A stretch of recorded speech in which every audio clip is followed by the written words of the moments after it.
कंपन का मतलब क्या है, जैसे कि पृथ्वी के, आपको मैंने बताया था कि पृथ्वी के भूगर्भ में क्या पाए जाते हैं, रेडियोएक्टिव तत्व पाए जाते हैं। पृथ्वी के भूगर्भ में चट्टानें भी पाई जाती हैं। जब चट्टानें एक दूसरे से दूर हटती हैं तो उनमें क्या होगा, मूवमेंट होगा कि नहीं होगा, मूवमेंट होगा। जब एक दूसरे से दूर हटेंगी तो क्या होगा, उनमें अव्यवस्था उत्पन्न होगी। उस अव्यवस्था के कारण क्या होगा, ऊपरी तल पर क्या उसका प्रभाव पड़ेगा, उसकी वजह से उसमें कंपन उत्पन्न होंगे। कंपन उत्पन्न होने की वजह से क्या आते हैं, भूकंप आते हैं। यानी कि जब रेडियो एक्टिव एनर्जी रिलीज होती है और वो धरातल के ऊपर पहुंचती है तो उससे भी क्या होते हैं, भूकंप आते हैं। एक सिद्धांत दिया गया है, एल्सन रीड नामक वैज्ञानिक है, रीड नामक खगोलविद है, उन्होंने रबड़ का सिद्धांत दिया, इलास्टिक थ्योरी दी। सुनना, इलास्टिक थ्योरी का मतलब क्या है। आप एक चीज बताओ, मैं रबड़ को खींचती हूँ, रबड़ खींचता है ना, इतना एक हद तक रबड़ खींचता है। ये तुझे याद हो दिन का क्या? अब मुझे तुम्हारे कहने की जरूरत नहीं पड़नी चाहिए। आ गया तो बैठ, बैठ आ गया, अनीस आ गया ना, आ गया।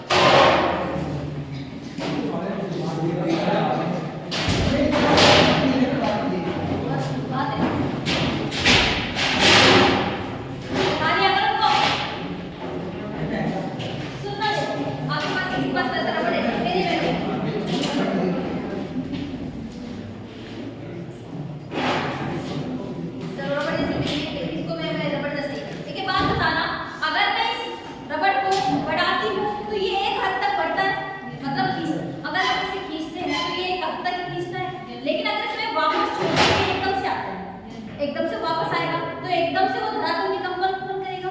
इसी प्रकार जो धरातल या पृथ्वी के गर्भ की चट्टानें हैं, वो चट्टानें कुछ ऐसे, जब ये चट्टानें एक दूसरे से दूर हटती है तो इनमें खिंचाव उत्पन्न होता है। यानी कि जब इनमें खिंचाव उत्पन्न हुआ तो ये क्या करेंगे, एक दूसरे से दूर हटेंगी। लेकिन जब ये खिंचाव खत्म होगा तो एकदम से वापस पुरानी अवस्था को प्राप्त करने की कोशिश करेंगे। जब ये पुरानी अवस्था को प्राप्त करने की कोशिश करेंगी तो उससे क्या होगा, कंपन उत्पन्न होगा, उससे आएंगे भूकंप। यानी कि हमने भूकंप आने के कई रीजन देखे। पहला रीजन क्या है कि पृथ्वी के भूगर्भ में रेडियोएक्टिव तत्वों के सक्रिय होने से जो एनर्जी रिलीज होती है उससे क्या है, वो एनर्जी बाहर आएगी तो भूकंप के उत्पन्न होगा, कंपन आएंगे। जब ज्वालामुखी उद्गार होगा, यानी कि जब मैग्मा बाहर आकर निकलेगा, यानी मैग्मा विस्फोट होगा, तब भी भूकंप आएंगे। क्योंकि आप लोगों को एक चीज पता है, ये भूकंप की आकृति होती है, यहाँ पर भूकंप फटता है, यानी कि वो क्रस्ट को तोड़कर फट रहा है, क्रस्ट को तोड़ के फट रहा है। तो जब क्रस्ट टूटेगी तो एक बात बताओ, मैं किसी चीज में दरार पड़ेगी तो कंपन उत्पन्न होगा, यानी कि जो वेव्स होंगी वो आसपास फैलेंगे कि नहीं फैलेंगे। दो रीजन से हो गए। तीसरा रीजन मैंने क्या बताया, जब चट्टानें एक दूसरे से दूर हटती है, तनाव के कारण जब इनमें खिंचाव होता है, जब वो खींचकर दूर हटेंगी तो क्या होगा, जब एकदम से वापस से पुरानी अवस्था को प्राप्त करेंगी तो कंपन उत्पन्न होगा कि नहीं होगा। ये तीन रीजन क्या है, ये है प्राकृतिक कारण। लेकिन आप लोगों ने देखा होगा कि मानवीय रीजन से भी क्या आते हैं, भूकंप आते हैं। यानी कि देखो, जहां पर बड़े बड़े बांध बनाए जाते हैं वहां जल भराव अधिक हो जाने की वजह से धरातल में क्या हो जाता है, असंतुलन उत्पन्न होता है, जिसकी वजह से भी भूकंप आप लोगों को देखने को मिलेगा। जैसे कि आपने देखा होगा जहां पर बड़े बड़े बांध हैं उस एरिया के आसपास भूकंप उत्पन्न होते हैं। वो क्यों होते हैं, मैंने एक संगति में आप लोगों को चीज बताई थी, जब अवसादों का जमाव एक सीमा तक होता है तो क्या हो जाते हैं, खुल बढ़ जाते हैं। लेकिन एक तरीके की उन भार को सहने की क्षमता होती कि नहीं होती, सरफेस की भार को सहने की क्षमता होती है। उसी प्रकार अगर बड़े एरिया में जल को इकट्ठा करके रख दिया जाए तो क्या उसमें दबाव नहीं होगा, भार बढ़ेगा, तो उसका भार ज्यादा बढ़ जाएगा तो अव्यवस्था उत्पन्न होगी, अव्यवस्था उत्पन्न होगी तो जिसकी वजह से कंपन उत्पन्न होगा, कंपन होगा तो भूकंप आएगा। एक ये रीजन।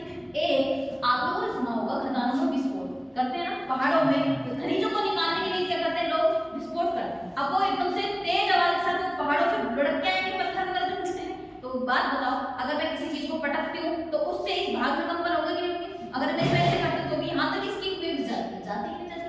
तो इसका मतलब क्या है, भूकंप दो तरह से आते हैं, एक मानवीय कारण से और एक प्राकृतिक कारण से। प्राकृतिक कारण मैंने कौन कौन से बताए, ज्वालामुखी उद्गार, एक संकुचन नहीं, इलास्टिक का सिद्धांत दिया है रीड महोदय ने। उसके अनुसार जब चट्टानें एक दूसरे से दूर हटती हैं, फैलती हैं, तब भूकंप आता है। एक रेडियोएक्टिव तत्वों के सक्रिय होने से भूकंप आता है क्योंकि एनर्जी रिलीज होती है। लेकिन एक बात बताना, क्या भूकंप का जो मुख्य केंद्र होता है जहां से भूकंप उत्पन्न हो रहा है, क्या वो पृथ्वी के ऊपरी भाग में होता है, धरातल पर होता है? नहीं होता, क्योंकि उसका स्रोत कहाँ है, पृथ्वी के गर्भ में है उसका स्रोत। पृथ्वी के भूगर्भ में उसका स्रोत है, तो जहां पर सबसे पहले जहां से भूकंप की ये उत्पत्ति होती है उस स्थान को कहते हैं फोकस। मेरे ये जो डायग्राम बनाने का एक ही रीजन है क्योंकि ये पृथ्वी का भूगर्भ है, ये पृथ्वी के गर्भ से यहाँ से एनर्जी रिलीज हुई है ना, जहां से एनर्जी रिलीज होगी तो उसके आसपास ये तरंगें निकलेंगी है ना, रेडिएशन बाहर निकलेंगे। अब देखो ये रेडिएशन जा रही है बाहर निकल जहां ये उत्पन्न हुआ है उस केंद्र को कहते हैं फोकस। और जहां पर पृथ्वी के धरातल पर सबसे ऊपर यानी कि इसके लगभग 90 डिग्री के सेंटर पर जहां ये सबसे पहले महसूस की जाती है उसे कहते हैं एपिसेंटर। यानी कि अगर मैं ये कहूंगी ये मेरा फोकस है और इसके ऊपर यहाँ मेरा क्या है एपिसेंटर होगा, इसके ऊपर इसे मैं महसूस करूंगी, जहां पर ये सबसे पहले ऑब्जर्व की जाएगी उसे हम कहेंगे एपिसेंटर। क्योंकि देखो भूकंप में क्या होती है, वेव्स होती है, तरंगें होती है, क्योंकि एनर्जी तो रिलीज हो रही है, एनर्जी ही तो बाहर आ रही है। इस एनर्जी के तीन टाइप्स होते हैं, तीन तरह की तरंगें बाहर निकलती हैं। पहली होती है प्राथमिक किरणें, प्राथमिक तरंगें जिन्हें कहते हैं हम प्राइमरी वेव्स या पी वेव्स। सेकंड होती है सेकेंडरी वेव्स जिन्हें हम एस वेव्स कहते हैं। और थर्ड होती है एल वेव्स जिन्हें हम लव वेव्स भी कहते हैं, क्योंकि लव महोदय के द्वारा इनकी खोज की गई थी, इसलिए इन्हें सरफेस वेव्स या एल वेव्स या लव वेव्स भी कहा जाता है। ज्यादा खुश मत हो सुनकर, ठीक है। यानी कि अगर आपसे कहे भूकंप आता है जब कितनी, ये भूकंप है, भूकंप में तीन क्या निकलती है, तरंगें निकलती है, पी वेव्स, एस वेव्स और एल वेव्स। पी वेव्स क्या होती है, ये 8 किलोमीटर पर सेकंड के हिसाब से चलती हैं, यानी बहुत तीव्र गति से चलती है, परंतु इनसे ज्यादा नुकसान नहीं होता है। उसके बाद आती है सेकेंडरी वेव्स, यानी कि ऐसे नहीं होती कि एक साथ आएगी, पहले पी वेव्स सबसे पहले सरफेस पे पहुंचेगी, उसके बाद एस वेव्स सरफेस पे पहुंचेगी और उसके बाद आएंगी सबसे लास्ट में एल वेव्स। जो ये पी वेव्स होती है वो सबसे तीव्र गति से चलती हैं, परंतु धरातल में सबसे कम नुकसान करती है। उसके बाद भी सेकेंडरी वेव्स आती हैं, तो ये धरातल में ये आती है 4 से 6 किलोमीटर पर सेकंड के हिसाब से चलती है। तुम सोच सकते हो मैं 8 किलोमीटर पर सेकंड बोल रही हूँ, पर सेकंड में आप 8 किलोमीटर तय करने का मतलब कितना भयंकर तीव्र गति से आ रही है ना, बहुत तीव्र गति से आ रही है। जब सेकेंडरी वेव्स आती है तो वो क्या करती है 4 से 6 किलोमीटर पर सेकंड के हिसाब से चलती है। ये इससे ज्यादा खतरनाक होती है पी वेव्स से ज्यादा। लास्ट में आती है सरफेस वेव्स, इनको धरातलीय वेव्स इसलिए कहते हैं क्योंकि ये जब आती हैं तो धरातल में क्या करती है, एकदम से उठाव करते हुए एकदम से नीचे जाती है, यानी कि तीव्र गति से चलती है। यानी कि जैसे कि पहले क्या है, ये वेव्स है, ये बहुत फास्टली चलती है, उसके बाद ये है, ये चलेंगे कुछ ऐसे, ठीक है, क्योंकि इसका क्या है 8 किलोमीटर पर सेकंड, ये क्या है 4 से 6 किलोमीटर पर सेकंड। लेकिन एल वेव्स क्या होती है, सबसे स्लो गति से चलती है, सबसे स्लो होती है, बहुत धीरे धीरे, ये कुछ ऐसे चलेगी, यानी कि जो इनके ये जो वेव लेंथ होती है वो सबसे बड़ी होती है। लेकिन सबसे ज्यादा नुकसान कौन सी करती है, एल वेव्स। क्योंकि एक बात बताओ, ये तो जल्दी जल्दी ऊपरी चल के निकल गई, लेकिन ये क्या धीरे धीरे चलती है तो धरातल में बहुत ज्यादा नुकसान करते हुए चलती है। तो अगर आपसे कहे तो इन तीनों किरणों में या तीनों वेव्स में सबसे खतरनाक वेव्स कौन सी होती है, एल वेव्स। सबसे बाद में पहुंचती है, सबसे स्लो गति से पहुंचती है, परंतु सबसे खतरनाक होती है। तो हमने क्या पढ़ा, सबसे पहले भूकंप क्या है, पृथ्वी के अंदर से उत्पन्न होने वाली एनर्जी के कारण उत्पन्न कंपन को हम क्या कहते हैं, भूकंप कहते हैं। क्योंकि पृथ्वी के गर्भ में हुई असंतुलन या अव्यवस्था से उत्पन्न जो वो होती है एनर्जी, उसे क्या कहते हैं हम, भूकंप। और तीसरी हमने क्या चीज पढ़ी कि भूकंप कहाँ से उत्पन्न होगा, भूकंप कहाँ होगा, उसका जो मुख्य केंद्र होगा उसे क्या कहेंगे, फोकस। और जहां ये सबसे पहले महसूस की जाएंगी उसे क्या कहेंगे, एपिसेंटर। ये लगभग 90 डिग्री के पॉइंट होता है, आपसे एग्जाम्स में पूछा जाता है कि जो एपिसेंटर होता है वो फोकस से कितने डिग्री का कोण बनाता है, तो 90 डिग्री यानी समकोण पे बना हुआ होता है। समकोण पर सबसे पहले जहां महसूस किया जाएगा उसी को हम एपिसेंटर कहते हैं। आप लोगों ने सुना होगा जब भूकंप आता है तो कहते हैं कि दिल्ली में उसका मुख्य केंद्र था, दिल्ली में केंद्र था। उनको कैसे पता लगा दिल्ली में केंद्र था, क्योंकि दिल्ली में उन्होंने उसे सबसे पहले महसूस किया। और ये ऐसे नहीं कर लिया कि उनको तो महसूस हो गया, चलते चलते महसूस हो गया, यंत्र लगे हुए होते हैं, सिस्मोग्राफ होता है और रिएक्टर स्केल होता है। आपको सुना होगा रिएक्टर स्केल का सुना, 4 से 6 जैसे ऐसे कहते हैं कि 6 मीटर का 6 रेक्टियर का क्या आया था, वो आया था भूकंप आया था, 6 रेक्टियर का आया भूकंप है ना, 8 का आया। तो ये क्या है, रिएक्टर स्केल है जिसमें क्या है 0 से 10 तक की मापनी बनी हुई होती है, उसमें इसकी तीव्रता को मापा जाता है। तो ये तीव्रता को मापने की यंत्र है। और जो सिस्मोग्राफ होता है वो क्या होता है, इसके नुकसान को मापने का यंत्र होता है। तो ये यंत्र है जिनके हिसाब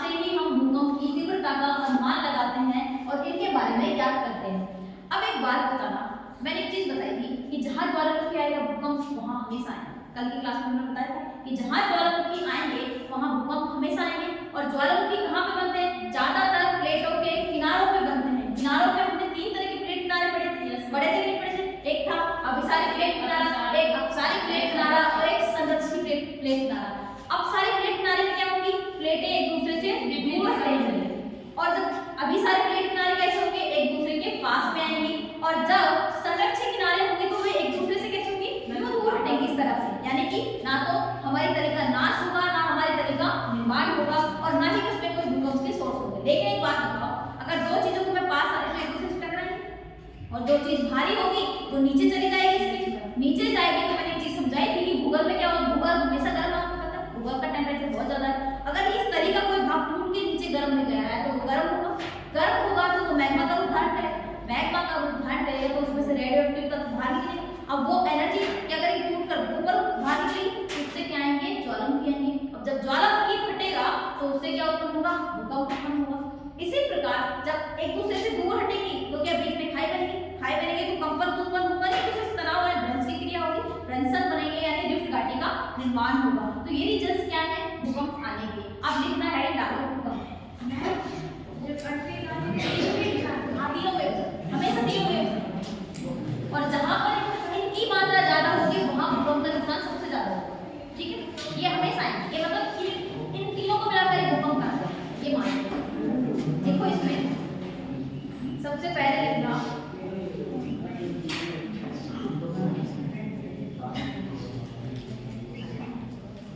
भूकंप।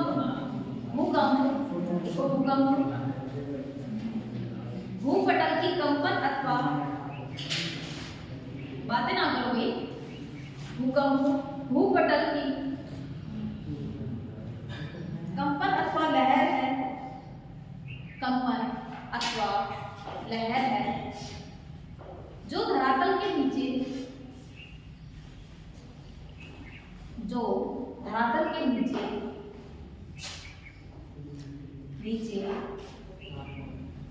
अथवा ऊपर, अथवा ऊपर, अथवा ऊपर चट्टानों के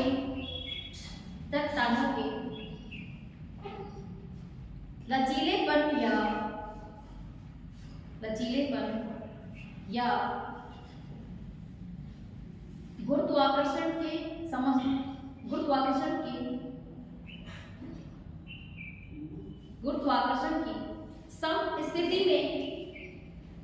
समस्थिति में क्षणिक अव्यवस्था उत्पन्न होने पर आता है।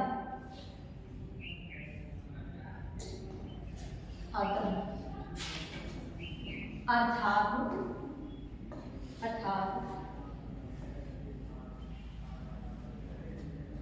जब किसी ज्ञात अथवा अज्ञात,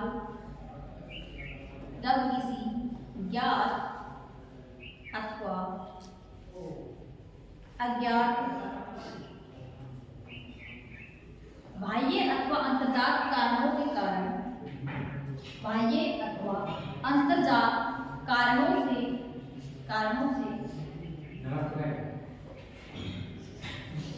कारणों से पृथ्वी के भूपटल में,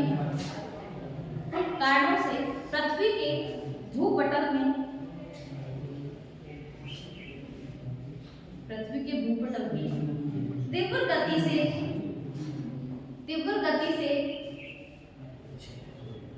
गति से कंपन पैदा हो जाती हैं, जिसे भूकंप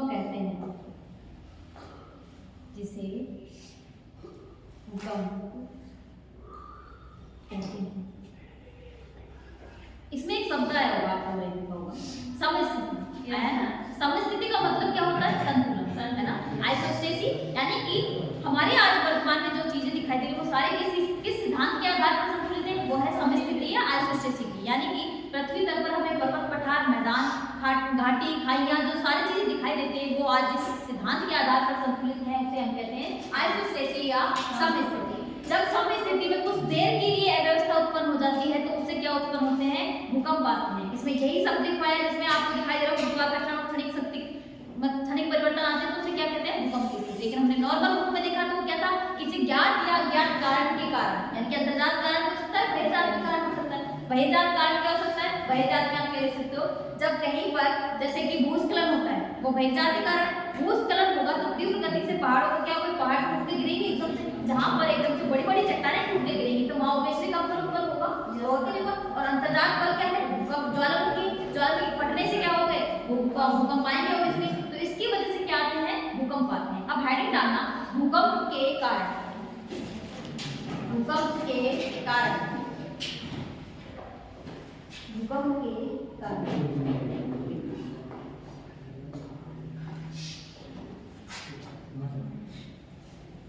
लिखना है थोड़ा सा।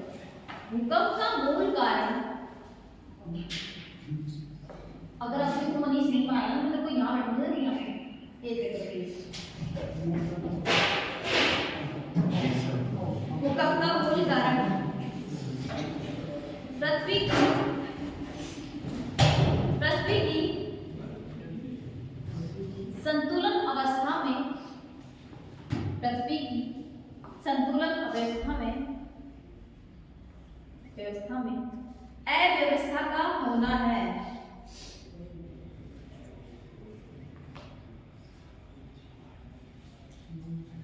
अव्यवस्था होना है। यदि विश्व के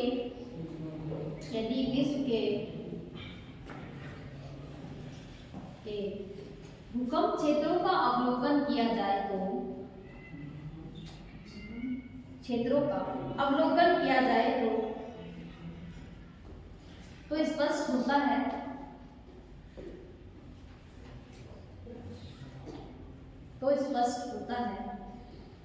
कि भूकंप प्राय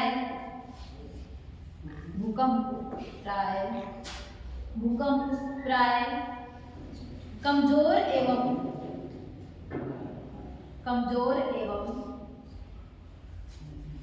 अव्यवस्थित भूपटल के सहारे आते हैं।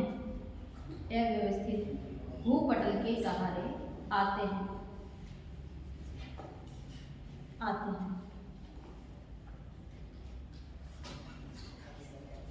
भूकंप के उत्पन्न होने के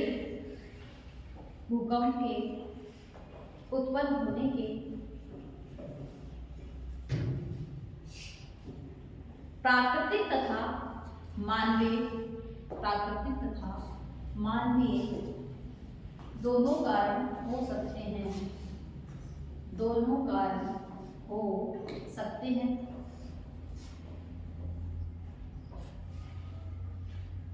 इसमें पहला लिखना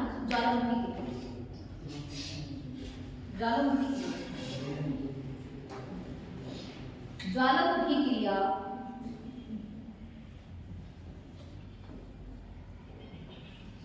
भूकंप के प्रमुख कारणों से प्रमुख है। ज्वालामुखी क्रिया भूकंप के कारणों में से प्रमुख है।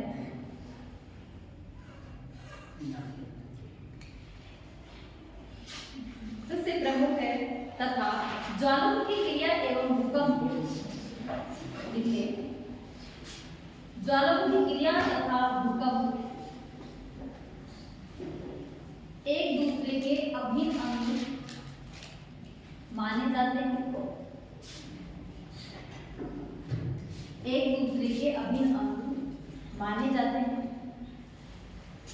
भूकंप तथा ज्वालामुखी एक दूसरे के अभिन्न अंग माने जाते हैं। लिखेगा नहीं, मेरे एक शब्द लिखकर ध्यान रखिए।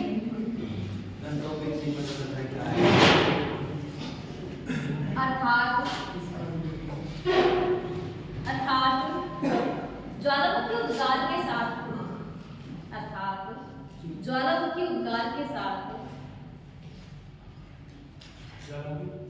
के साथ प्राय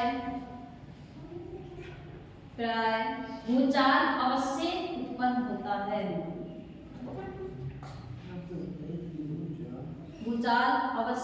उत्पन्न होता है। ज्वालामुखी फटता है, ज्वालामुखी क्रिया में ज्वालामुखी क्रिया में जब तीव्र एवं वेगवती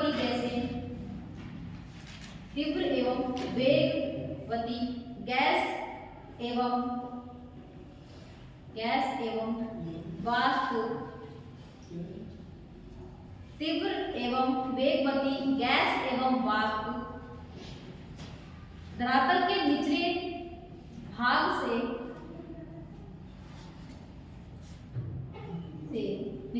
से बाहर प्रकट होती है,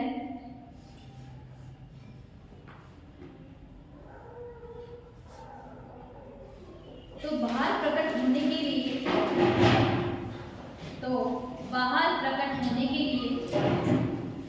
धक्के लगाती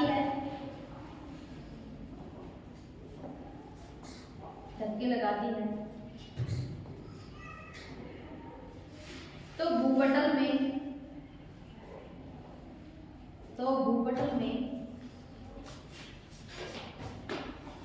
तो जोरों से कंपन उत्पन्न हो जाता है, तो भूपटल में जोर से कंपन उत्पन्न हो जाता है,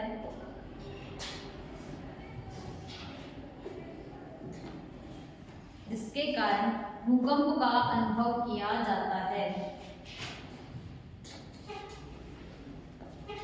भूकंप का अनुभव किया जाता है।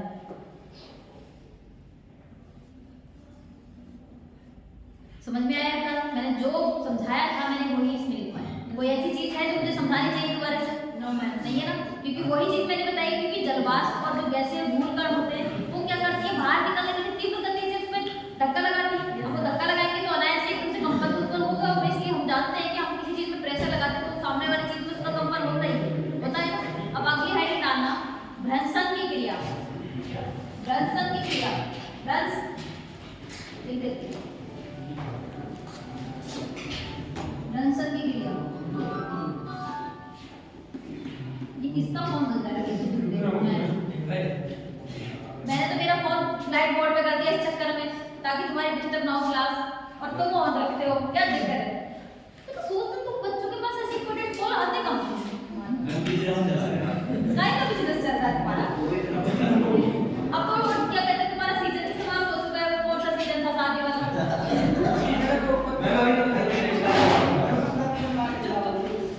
लिखो भ्रंशन की क्रिया।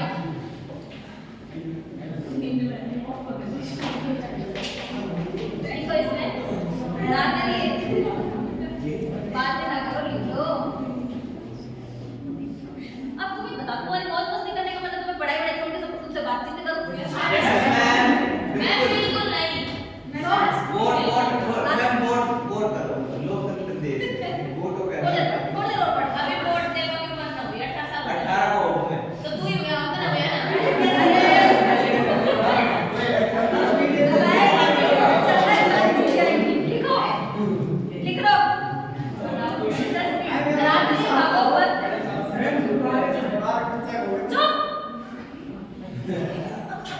भ्रंशन की क्रिया धरातलीय भागों पर भूगर्भिक हलचलों से भूकंपीय क्रिया। आज तुम क्लास की तरफ बहुत बुरी बेइज्जती करवाओगे। मैं बोलती हूँ थोड़ा सा चुप। हेडिंग है भ्रंशन की क्रिया, और उसके अंदर लिखना है धरातलीय भागों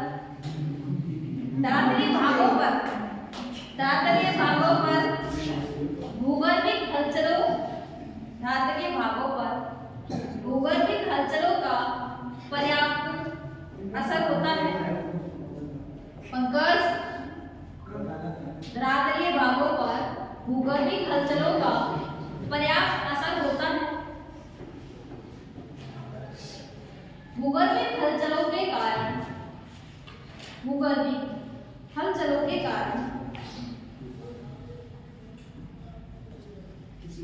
भूपटल पर भ्रंश तथा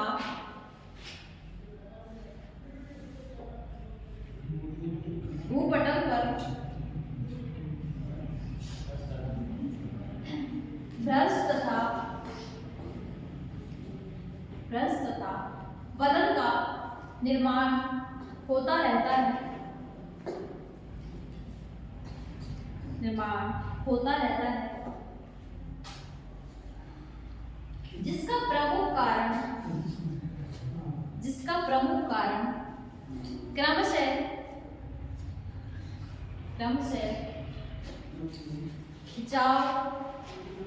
क्रमशः खिंचाव तथा संपीड़न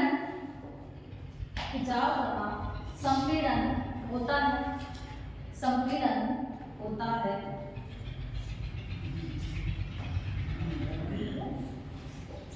जब चट्टानों में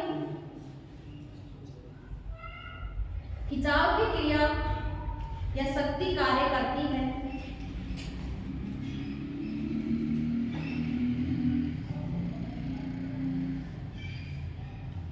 खिंचाव की क्रिया कार्य करती है, जिसके कारण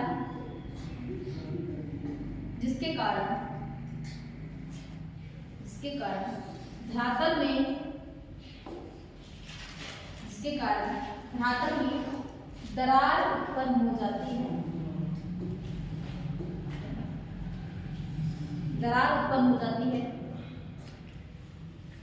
जिस वजह से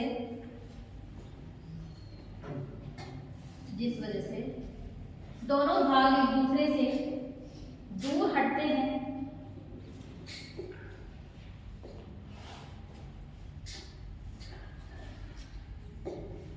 इस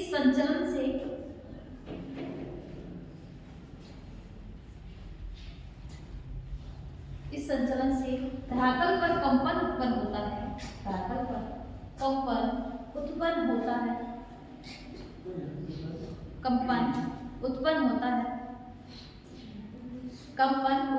है, जो भूकंप का कारण बनता है।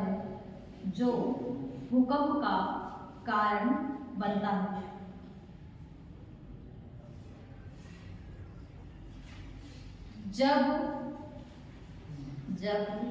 संपीड़न की क्रिया होती है,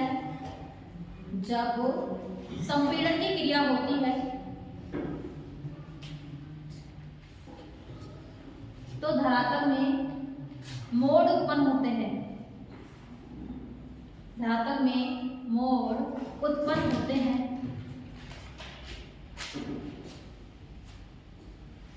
संपीड़न की शक्ति तीव्र गति से होने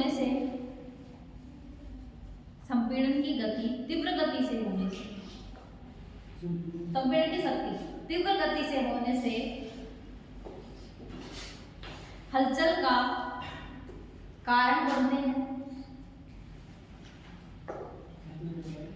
जिसके कारण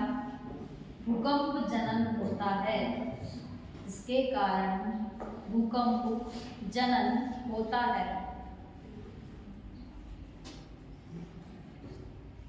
वलित पर्वतों में आने वाले भूकंप इसके उदाहरण हैं।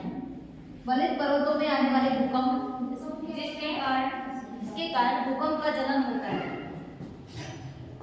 वलित पर्वतों में आने वाले भूकंप इसका कारण है, इसका उदाहरण है। अरे पिछवाड़े से देखो भाई, मैं थोड़ा सा समझा देती हूँ। अब एक दो शब्द आए थे, तुम्हें बदल तो अच्छे से मालूम होगा। चलो इनको मिटाते हैं, ये तुम्हें बनानी है। सुनो भाई, हमने एक चीज लिखी है इसमें, खिंचाव की क्रिया कैसे हलचल सिंपल हो जाती है तुम्हारी, या तुम्हें बोलोगे तुम भूकंप लाए फालतू भाई। हलचल ऐसी हलचल होती है धरातल में भी, जैसे तुम एकदम से अगर किससे होते हो तो ऐसे तेज की आवाज होती है तो धीरे धीरे बहुत तेज बढ़ जाती है, ठीक है? ऐसा ही क्रिया होता है। सुनो भाई, सुनो, अभी एक शब्द आया था इसमें घर्षण की क्रिया। वैसे मैं इसको पहले बता चुकी हूँ, लेकिन मैं दोबारा बता देती हूँ। ये धरातलीय भाग, ठीक है, किसी कारणवश इसमें क्या हुआ, हलचल उत्पन्न हुई, जिसके कारण इसमें क्या हुआ, खिंचाव की क्रिया होगी, और ये दोनों भाग एक दूसरे से दूर हटने लगे। शुरुआत में क्या होगी, इस भाग में दरार पड़ेगी, ठीक है, यानी कि दोनों भाग में ऐसे दरार हो जाएगी। जब ये खिंचाव की क्रिया अत्यधिक हो जाएगी तो ये दरार किसका रूप धारण कर लेगी, ये भंस का रूप धारण कर लेगी। अब स्थिति कुछ ऐसी हो जाएगी, होगी कि नहीं, है ना? क्योंकि बीच वाला भाग उनके नीचे चला जाएगा और अगल बगल वाले भाग दूर हट जाएंगे। जब ये क्रिया होगी तो मुझे एक बात बताओ, क्या शांति से क्रिया हो जाएगी? नहीं होगी ना। धरातल का कोई भाग टूटता है तो कंपन ऑब्वियसली उत्पन्न करता है कि नहीं? तो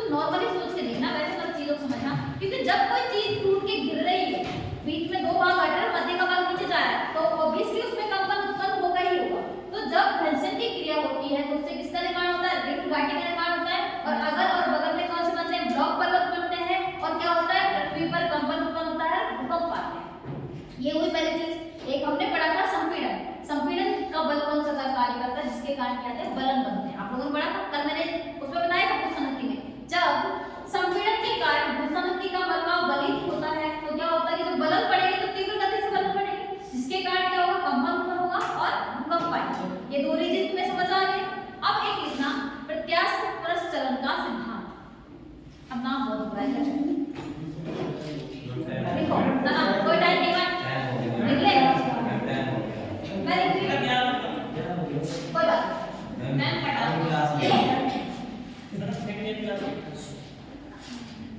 हेड डालो, प्रत्यास्थ पुनश्चलन का सिद्धांत। तुम क्लास में आओगे भी मेरी मर्जी से और जाओगे भी मेरी मर्जी से, समझ में आई का सिद्धांत। अब राइटिंग आ गया चुपचाप से, इलास्टिसिटी का थ्योरी, इलास्टिसिटी थ्योरी मनीष, बस मनीष भाग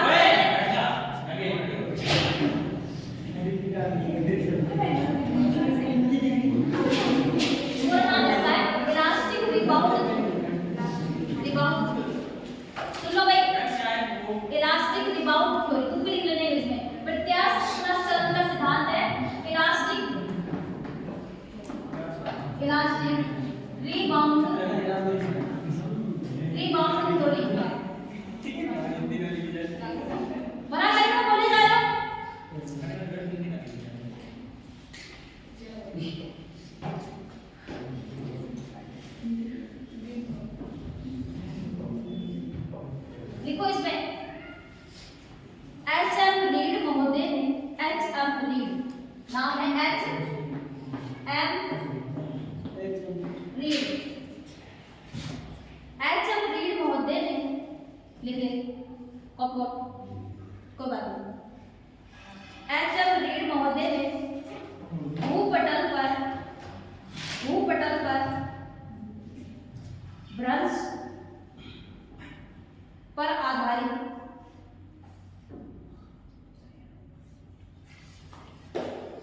अपने सिद्धांत को प्रस्तुत किया, अपने सिद्धांत को प्रस्तुत किया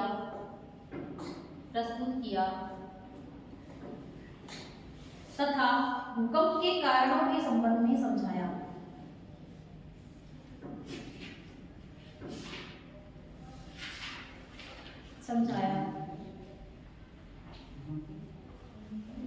के संबंध में समझाया।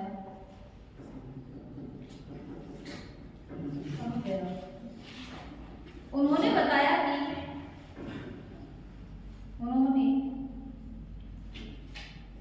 कि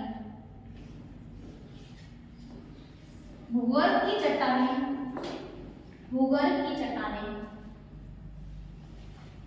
रबर की तरह लचीली होती हैं,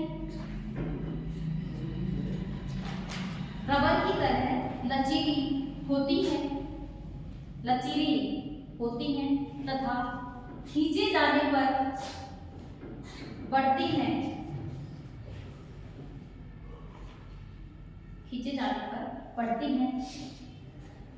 परंतु चट्टानों का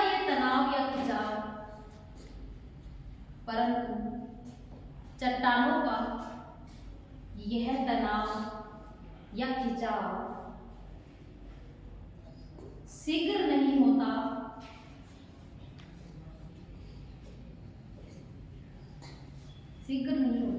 परंतु धीरे धीरे संपन्न होता है।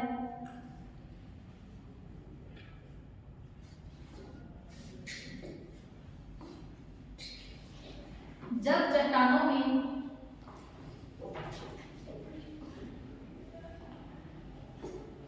खिंचाव की क्रिया प्रारंभ होती है,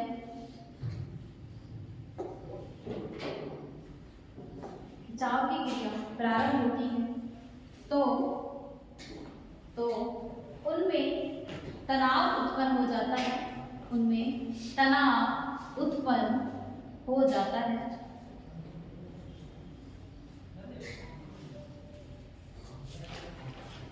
जिसके कारण उनमें दरार तथा भ्रंश बनते हैं।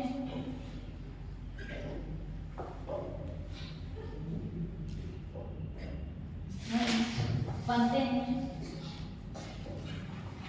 जब ये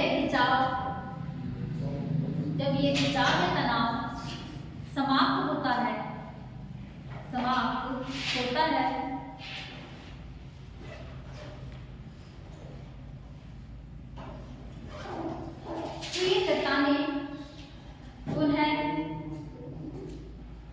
ये चट्टानें पुनः व्यवस्थित होने का प्रयास करती हैं। व्यवस्थित होने का प्रयास करती हैं।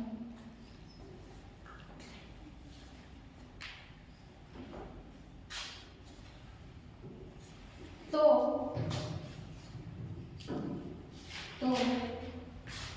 इन चट्टानों में कंपन उत्पन्न होता है। चट्टानों में कंपन उत्पन्न होता है, जिसके कारण भूकंप का उद्भव होता है। भूकंप का उद्भव होता है।